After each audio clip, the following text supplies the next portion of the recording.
Hello everyone, I would like to show you a video of current President Joe Biden and former President Barack Obama talking about healthcare. Now, it's about 3 minutes long. I apologize for making you watch this video, but please watch it. It's awful, but it's very important. Take a look at this. Really good news, folks. Great news. 31 million people are now covered by the Affordable Care Act.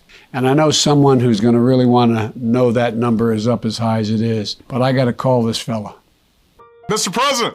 Hey, Mr. President, how you doing, pal? I'm doing good, man. How you doing?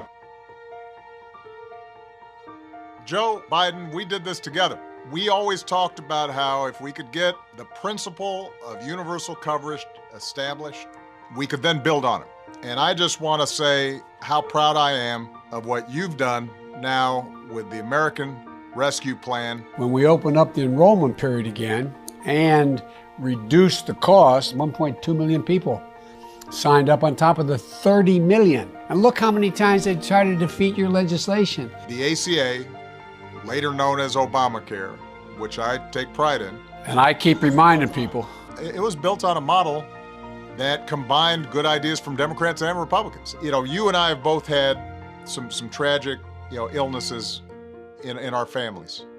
We know what it's like emotionally, and that's compounded if a family, when somebody who they love deeply gets sick, is now also trying to figure out, how do I pay the bills? Can I get the best treatment?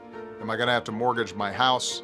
Am I gonna have to drain all my retirement savings? You were so good when Bo was dying. I literally remember sitting on the bed with him within a week or so of him passing away and thinking, what in God's name would I do if I got a notice from the insurance company say you've outrun your coverage?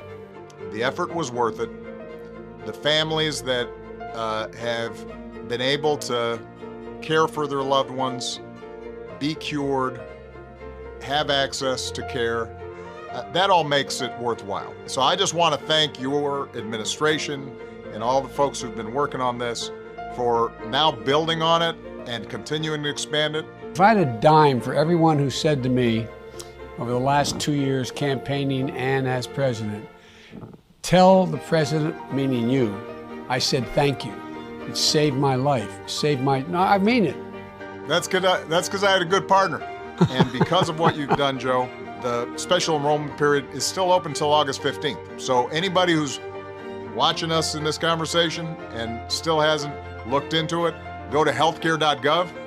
Healthcare.gov works like a charm these days. Mr. President, thank you for doing what you're doing. I'm proud of you. Keep it up. We're going to get even more people covered in the years to come under your guidance. Love you, man. I'm still going to call you for advice. See you, brother. Thank you. Bye-bye. Okay, so now that you've had enough time to watch that garbage, I would like to start off my commentary by reading a tweet from David Sirota. In America, it is considered an enormous victory that millions of people were thrown off their employer-based health care, but at least some of them were able to get shitty coverage on for-profit insurance exchanges that involve high out-of-pocket cost and high claim denial rates. So this entire video is incredibly damning. And honestly, what Barack Obama had to say, and I gotta be honest, my opinion on Barack Obama has fallen so far over the years. I mean, I remember when he first got elected back in 2008, I was in the 4th grade. I know I was really young. And, it was like the first black president. I'm black. Everybody was really happy and excited.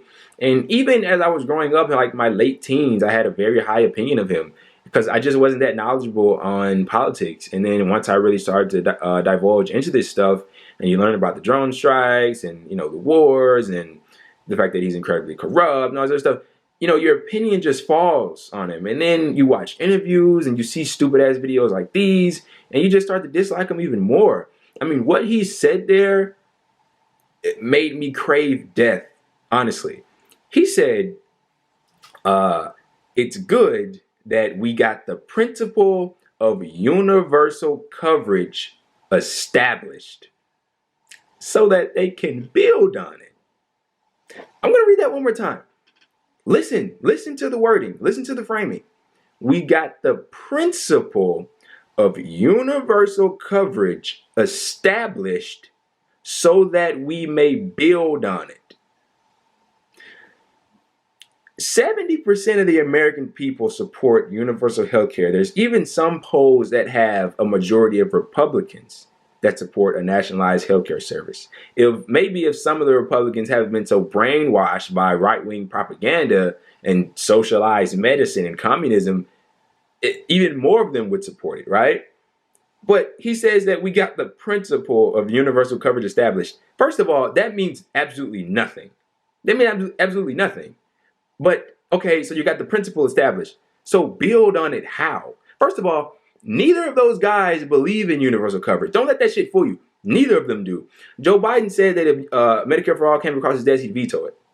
Barack Obama had supermajorities, and we couldn't even get a public option. In fact, the ACA, what he's talking about there, aka Obamacare, was actually a Republican healthcare plan from the Heritage Foundation, a right-wing think tank, and it was Mitt Romney's healthcare plan. But once he proposed it, he's a Democrat, the Republicans are a bunch of hacks. They moved even further to the right. And now the Republican healthcare plan is essentially nothing. We don't want healthcare. But Joe Biden is bragging there. I think he said like 30 or 31 million people are covered under the ACA. You do realize there's more people than that in this country, right? There's tens of millions of people that are uninsured alone. Not even mentioning the people that are underinsured, which means that their healthcare doesn't cover everything. They're not fully covered. It's so damning and it's so shameful. They don't even recognize how shameful it is. And if they do, they just don't give a shit. I mean, how do you sit there and tout that, hey, this many people have healthcare, and just ignore the fact that this many people don't, and the people that don't is much more larger than the people that do? The majority of bankruptcies in the country, I think it's like 60%, comes from healthcare costs. Did you know that 2 out of every 3 GoFundMes are to fund healthcare? That's astounding. That's astounding. And here they are, talking to each other with this dumbass music playing in the background, trying to make it seem like a happy video, talking about how you getting screwed out of your healthcare is a good thing. Them subsidizing the big insurance companies, subsidizing things like Cobra, and just giving money to big pharma and the health insurance companies, they talking about it like it's a great thing. We've established the principle of universal coverage, now we get to build on it. How have you established the principle of universal coverage when you don't believe in it? These are the same people that will tweet out healthcare is a right. Joe Biden has said it. I'm pretty sure. I know for a fact he's tweeted it.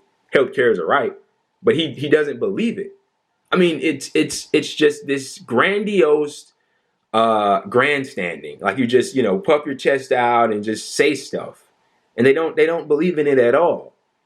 They know how bad people are struggling. They do. But they're so insanely corrupt, they don't want to do anything about it. Joe Biden has completely fallen off track, and he has completely relinquished all of his power to the health insurance companies. He is not going to negotiate for lower drug prices for Americans. I mean, read about it. He's not going to do it. He could. America willingly doesn't argue for lower drug prices for their citizens. Canada does. That's why a lot of Americans go to Canada to get their insulin, among other things. We're the only industrialized country that doesn't do that for its population. We're the only industrialized country that doesn't have universal health care, one form or another of it, whether it's public funding of private institutions or public funding of public institutions. The UK has nationalized literally pretty much everything when it comes to healthcare. And if you check any statistical study, it'll show that they have the best healthcare system. That's what you'll see most of the time. Healthcare in places like Scandinavia, Denmark, Norway, the Western European countries. People love their healthcare. Okay? People don't like their employer-based healthcare over here. Did you know that if we had Medicare for All, it would save money?